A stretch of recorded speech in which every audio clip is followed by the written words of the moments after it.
So now Anthony Joshua wants to fight Deontay Wilder. AJ came out on TalkSport.com recently, said, "I want the best." Anthony Joshua wants to fight Deontay Wilder to become unified heavyweight champion and has one eye on Tyson Fury too, insists veteran promoter Barry Hearn. This coming after 2 days of Anthony Joshua tweeting challenges to Deontay Wilder, which we'll get into here in a minute. Barry Hearn said, AJ's first choice is Wilder because when you're collecting belts, which he is, he wants to be the unified champ. He'd love to fight Fury as well, but for now, I think Wilder is the one he wants. Then he left the door open for other options, and that's not what boxing fans want to hear. He said there's 3 or 4 options at the moment for us. And hopefully he's just playing advocate to money right now. Both Fury and Wilder have called out Joshua, of course, after their fights. So let's take a look at those tweets I was talking about from Anthony Joshua. So this is where it started Monday after the fight. Anthony Joshua says, "What took this fool so long? Like we ain't been interested." Well, it seems like Deontay Wilder's been calling Anthony Joshua out for quite some time, if I'm not mistaken. Anyway, well done, Fury. They wanted to get you because they assumed you was finished. I'll give you a fair one when you're ready. Either one of you. That responding to Deontay Wilder's comment, interesting times at Bronze Bomber, very interested, and at Anthony F. Joshua fight, says the American co-manager Shelly Finkel. Unfortunately, these two do have 2 separate promoters, and Anthony Joshua is under the DAZN promotion currently. Deontay Wilder has been fighting under the Showtime promotion. It's not clear at this time what it would take to get out of that, or if a co-promotion would be possible. In boxing, it's much easier than it is, obviously, in MMA. Co-promotions actually happen all the time. It might be the first time we've had dueling formats like this, though. DAZN would probably... They would have to bring something to the table for Showtime. Or have their first pay-per-view, even though they're a $10 a month service. So I'm not sure how this is going to work. The next day on Twitter, Anthony Joshua continues to play the part, though, at Sky Sports Boxing. He says, "Well done, Fury. I'll give you a fair one when you're ready. Either one of you." So he's saying right there, I'll take either one of you. This is quite the turnaround for Anthony Joshua from what we've seen up until before this fight. So did he see a weak link in one of these? Does he maybe want Deontay Wilder now because he feels Tyson Fury beat him, which most people thought that Tyson Fury won that decision, or at least it's very hard to say that Deontay Wilder won it. A draw is, I think, about as close as you can get to Deontay Wilder winning that fight. So maybe he looked at that, seen a chink in his armor, says, hey, if an older Tyson Fury can do this, I can do this too. So we've seen this before. We have seen Anthony Joshua and his promoter come to the table with Deontay Wilder wanting a fight in England. And at the time they offered Deontay Wilder, it was like $8 or $10 million, and they wanted Anthony Joshua to get a minimum of $50. I don't expect that to be the case this time. They know that Deontay Wilder's not going to go for that this time. I mean, Tyson Fury made more than that without a belt this time after being off for 3 years. But who's to say that Deontay Wilder or Tyson Fury want Anthony Joshua first? I believe that now they are the A side. Either one of them, if they fight Anthony Joshua in the fans' eyes, except for maybe some people in England, where Anthony Joshua is still extremely popular, and this fight, he would want it to happen, it would be at Wembley Stadium. He already has Wembley Stadium booked for April 2019. So it would be at Wembley Stadium. Deontay Wilder would almost certainly need a knockout to win that fight. You think... I am laughing when I hear people talk about American judges. Oh, American judges are going to screw this up. American judges are biased. It was a UK judge in the United States, surprisingly, that called the fight a draw.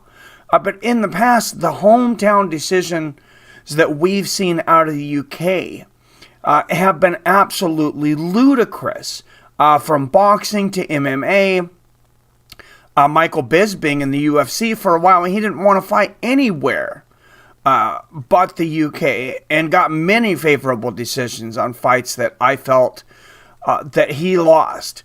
But Deontay Wilder or Tyson Fury, they may not want that date with AJ in April.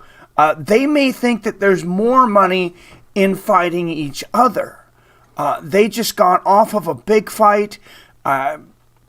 It's going to be a huge sellout. They're going to be able to sell out in a much bigger stadium than the Staples Center the next time. This build-up is going to be so crazy coming into this. And if they were to schedule a rematch a week before Anthony Joshua's big fight, they could really steal a lot of thunder from him, possibly, I believe. Maybe not as much since Anthony Joshua's over on DAZN. I hope one of these guys gets over on DAZN. Tyson Fury, as far as I understand, has no contract with anybody. So he has no motive not to fight with DAZN. He said he was going to give his $10 to $12 million or more, depending on whatever the pay-per-view revenue comes out, to charity to feed the homeless from this fight anyways. He said, I have no ambition to be a millionaire or a billionaire. I've lived that life. It brought me nothing but trouble. He said he's going to give all of it away to charity, to the homeless. And I believe him. Everything he's been through. I mean, I imagine he'll probably keep a little bit to live on, but I believe he will give most of it to the homeless. I don't think he's money orientated at this point. When you come back from what he has, and now he's came back from even more after basically coming back from death's door again against Deontay Wilder back on the canvas. Anthony Joshua thinks, he thinks that he rules the game now in boxing. The good thing that comes out of all this is we're starting to build a stable of great heavyweight fighters again.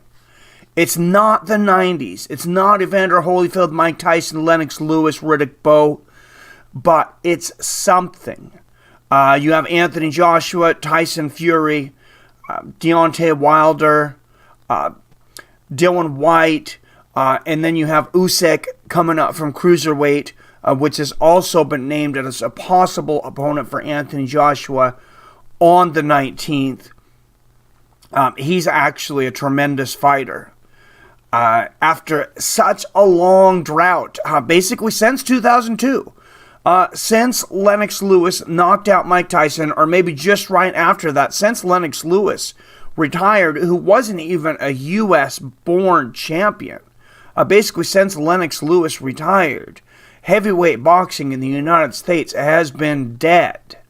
My friends, my fight friends, heavyweight boxing in the United States is alive and well right now.